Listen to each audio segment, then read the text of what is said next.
Hi guys, today I want to show you how to create motion blur in CapCut.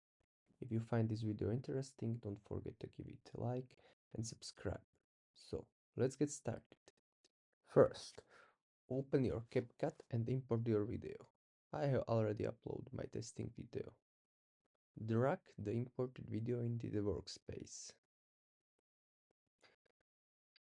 Create copy either by pressing Command C and then Command V, or by right-clicking and selecting copy and then paste.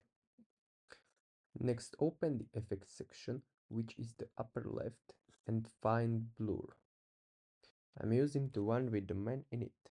Drag this effect onto the lower video track.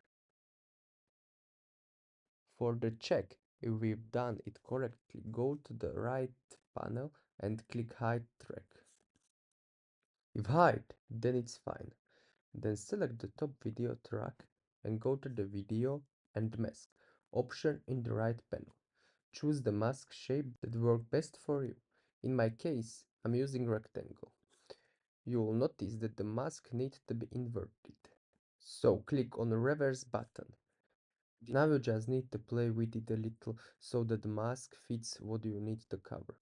I didn't do it exactly because it's just an example and I don't need it to be completely covered. This method works for stationary objects, but as you might see, the masks stay in place even when the video moves forward. For motion blur, we also need to use keyframes.